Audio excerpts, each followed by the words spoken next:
So, you just got a larger and faster drive and want to clone Windows to an SSD to avoid the headache of reinstalling the operating system in every single app. You've come to the right place. In this video, you'll learn how to easily move your entire operating system, apps, and files to a new drive without losing a single bit. We'll walk you step by step through how to prepare, how to properly clone your system drive, and what to do after the first boot. And if you want to skip ahead, check the timestamps in the description below. Before we begin, let's set expectations on time. Plan to spend about 30 to 60 minutes. The actual cloning time will depend on your old drive size, its data transfer speed, and whether you're using a USB enclosure to connect a new drive. Larger drives or slower connections will take longer. The MultiDrive software we'll be using for cloning will show you a more precise time estimate. So, grab a coffee and let's get started. During the process, you'll need the following equipment: a screwdriver with a small Phillips head to swap drives, a USB enclosure to connect your new SSD for cloning if you don't have spare drive bays on your PC, and a blank USB flash drive of at least 2 GB. Make sure it's empty or back up your files, because it will be completely erased and used to create a bootable drive with a protected environment for cloning. We'll explain this later. To make the cloning process smoother, let's do several system checks. 1. Check drive size and compatibility. You've probably done it already, but just in case, make sure that your new drive has the same or larger capacity as an old one. If you're upgrading from HDD to NVMe, check whether your motherboard has an NVMe slot. 2. Check if your drive partition style and BIOS mode align. Press Windows and X, choose Disk Management. Right-click your disk on the left, select Properties, then open the Volumes tab. Note whether the partition style says GPT or MBR.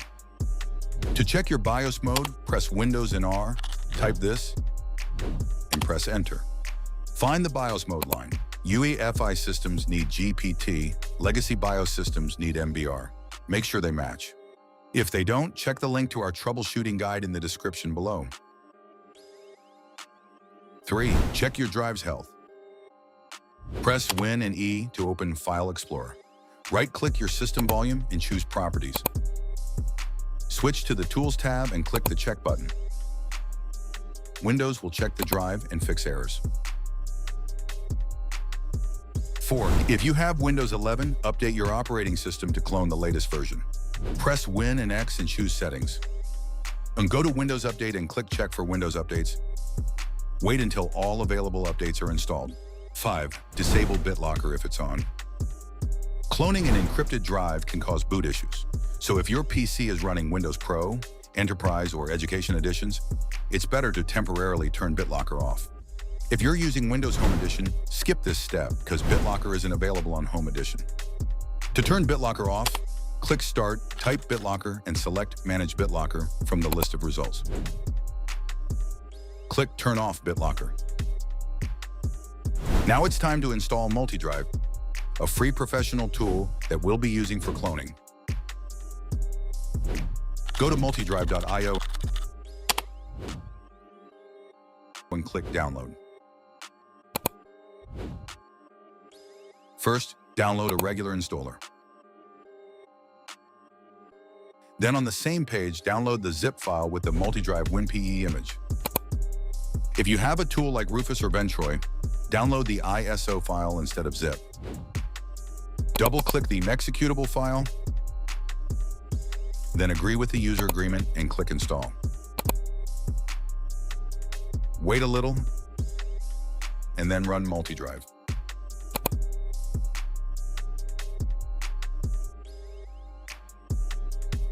Now let's prepare a bootable USB drive with a safe environment for cloning and MultiDrive pre-install.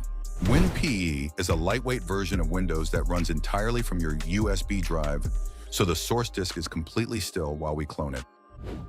Plug your blank USB drive in. Remember that it will be completely erased, so it's better to double check.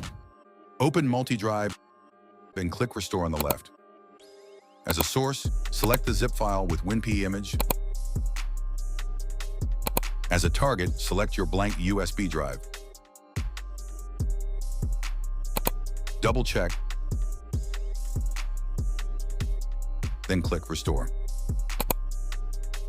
Let's fast forward.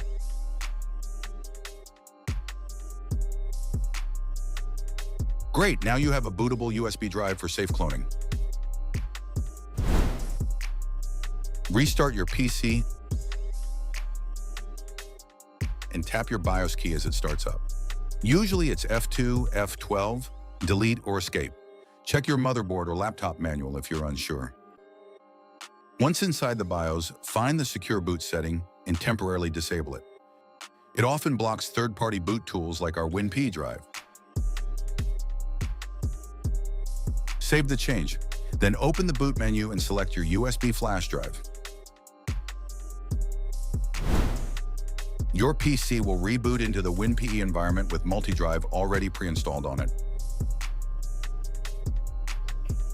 The MultiDrive window opens automatically. Go to Clone, select your old source drive on the left, the new drive, Target, on the right.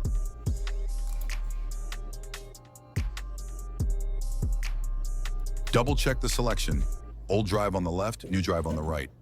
This is important because the target drive will be completely wiped and filled with data from the source drive. Then click the Options button and turn off the setting called Mount Target Drive upon task completion. If Windows auto-mounts the clone drive, that could confuse things on first boot because the system will see two identical devices and won't be able to choose which to boot from. Finally, click the Clone button to start the process. Your operating system isn't running right now, so this will be a clean, reliable copy. Here at the bottom, you'll see an estimated time. Once cloning is complete, you'll see a success tag. Shut down the PC and unplug the USB flash drive.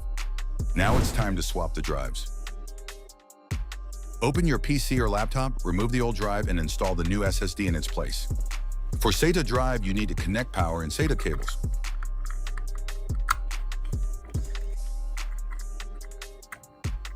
Once done, close everything up and press the power button. The first boot may take a little longer as Windows recognizes the new hardware and installs the necessary drivers. That's totally normal. When your desktop appears, that means you've successfully booted from your new SSD. Sometimes cloned SSD won't boot. Don't panic. Check the link to our troubleshooting guide in the description. Now let's verify the new cloned drive. Press Windows and X, choose Disk Management. You should see your new SSD with all its partitions listed, the EFI or System Partition, your Windows C drive, and a Recovery Partition. All of them should show as healthy. If you clone to a larger drive, you'll notice unallocated space at the end of your drive. You need to extend your partition to claim that space and use the full capacity of your new drive. Right-click your SSD and select Extend Volume. In the Extend Volume wizard, click Next. Make sure the amount of space is set to the maximum available. Click Next, then Finish. Now you can use the full capacity of your new SSD. Once you've confirmed the new drive boots perfectly and everything looks correct, it's time to securely wipe the old drive. MultiDrive can do it too. Plug your old drive in via your USB enclosure. In MultiDrive, choose Erase, select the old drive, and click the Erase button. Confirm by typing Yes. MultiDrive permanently removes all data from your old drive, so you can repurpose it as extra storage, sell it, or recycle it safely. And that's it. If this video helped you, hit the like button and subscribe for more. And if you still have any questions about cloning your system, comment down below.